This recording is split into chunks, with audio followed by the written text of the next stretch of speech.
विद्यार्थी मित्रांनो, आज आपण आपल्या इयत्ता 6वीच्या मराठी विषयाची 18वी कविता बहुमूल जीवन ही पाहणार आहोत। ही कविता सुप्रसिद्ध कवी रमण रणदिवे यांनी लिहिली आहे। त्यांचा जन्म 1949 साली झाला। ऋतुफुलांचा, चंद्रमेंदीच्या खुणा, संप्रधार, काहूर, समर्पण हे त्यांचे कविता संग्रह प्रसिद्ध आहेत। ही कविता काहूर या कविता संग्रहातून घेतली आहे। जीवन जगताना प्रत्येकास सुखदुःखांना सामोरे जावे लागते। जीवनात आलेल्या संकटांना आपल्याला तोंड देता आले पाहिजे, असा बहुमोल संदेश या कवितेतून कवीने दिला आहे। ही कविता आपण सुंदर चालीवर गाणार आहोत, याशिवाय तिचा भावार्थ देखील पाहणार आहोत। जर तुम्हाला ही कविता आवडली तर लाईक आणि सबस्क्राईब करायला विसरू नका। मनासारखे सारे काही जीवनात या घडते का, फुले निखळूनी पडती तरीही झाड सारखे झडते का।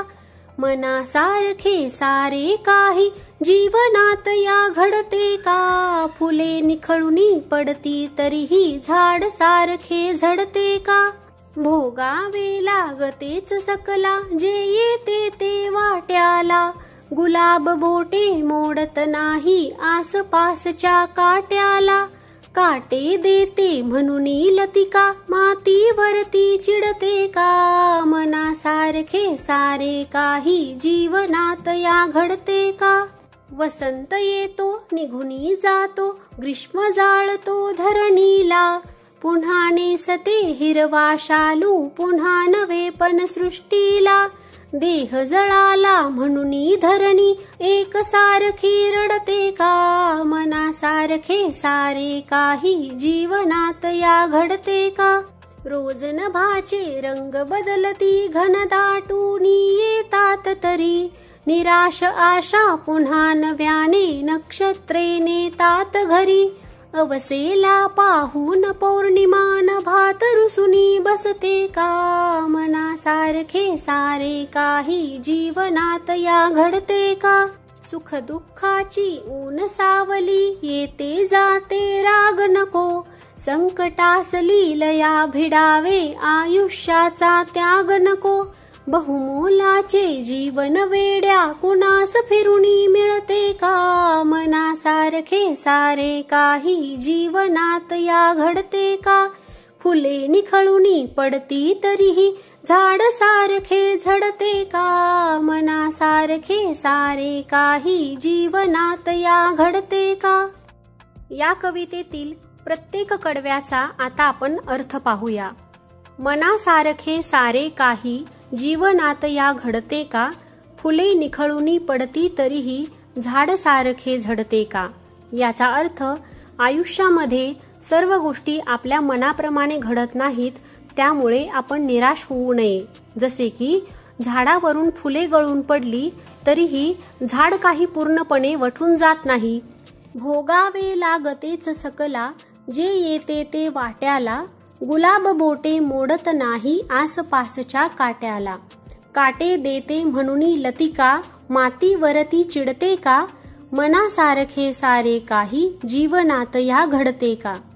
म्हणजे जे काही आपल्या वाट्याला आले आहे ते आपण सर्वांनी स्वीकार केले पाहिजे, कारण आपल्या आसपास काटे आहेत म्हणून गुलाब कधी तक्रार करीत नाही, तर आपल्याला फुलांबरोबरच काटेही मिळाले आहेत म्हणून वेल देखील कधी मातीवर रागावत नाही, कारण सर्वच गोष्टी आपल्या मनासारख्या घडत नसतात।